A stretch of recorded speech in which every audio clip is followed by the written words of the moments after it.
دوای 10 ساڵ چاوەڕوانی و لە ڕێکەوتی 28 تەمووز ئەنجومەنی وەزیران بڕیاریدا سۆران بکرێتە ئیدارەی سەربەخۆ. یاساناسان پێیان وایە ئەم بڕیارە لە بنەڕەتدا بڕیارێکی باشە، بەڵام بە مەرجێک خزمەت بە دەڤەرەکە بکات و خزمەتگوزاری زیاتر بە هاوڵاتیان پێشکەش بکرێت، هەر زیادکردنی پۆست و دۆزینەوەی کار نەبێت بۆ بەرپرسان. دیارە بە ئیدارەبوونی سربەخۆی سۆران ئەگەر بە مەسارە قانونی و منطقی خۆیدا بڕوات کارێکی باشە لە ئەزەلدا بە حکمی ئەوەی باڵا لا مرکزیەتەکە باش ئەبێت و دەسەڵاتە دەرێت بە ئیدارە سربەخۆیەکان و ئیدارە خۆجێیەکان و تەنانەت تا خواری خوارەوەی دەسەڵات. بەڵام لەبەر ئەوەی حکوومەتی هەرێم خۆی موسسە نیە، بە موسسە نەکراوە، هەموو یاسا و بڕیار و ڕاستپاردەکانی بە چوارچێوەیەکی حیزبی کەسی بنەماڵەیی خودیشدا تێ ئەپەڕن.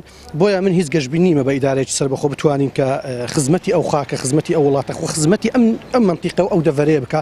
لە ڕووی یاسایەوە وا دەکات ڕۆتیناتی ئیداری کە کەم بێتەوە، لەوەی لە هەموو شتێک نەگەڕێنەوە بۆ پایتەخت. وا دەکات کە هەر ئیدارەی سۆران بتوانێت خۆی بڕیار لەسەر زۆر لە کارەکان بدات. بەڵام ئەوەی کە ئێمە گەرەکمانە و هەدەفمانەکە ئەم بڕیارە بە فعلی کای لەسەر بکرێت، نەک وەک شوێنەکانی تر تەنیا وەکو بڕیار و وەکو ناوبێن. سۆران لە دوای ساڵی نەوەدەکان بەرفراوانی زۆری بەخۆوە بینیوە و هاوڵاتیانی لە زۆرێک لە خزمەتگوزاریە سەرەتاییەکان بێبەشن، بۆیە داوا دەکەن بەبوون بە ئیدارەی سەربەخۆ خزمەتی هاوڵاتیان بکەن، نەوەک وەکو هەندێک شوێن هەر بەناو بوون بە ئیدارە و خزمەتگوزاریەکانیان گۆڕانکاری بەسەردانە هات.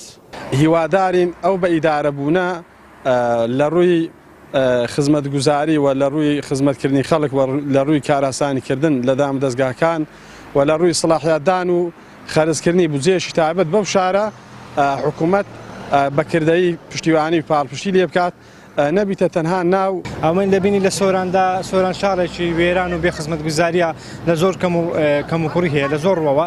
بۆیە دەبینم هەنگاو ئەگەر بێت و باڕاستی خزمەتکردن و ئاودانکردنی ئەو شارە بێەوە جێگای دەستخۆشیە، بەڵام ئەگە هەر بێت و هەروەکو ناو بێتن بەڕاستی هەر نەکرا بە ئیسفادەی نەکرا بە باشتر بوو.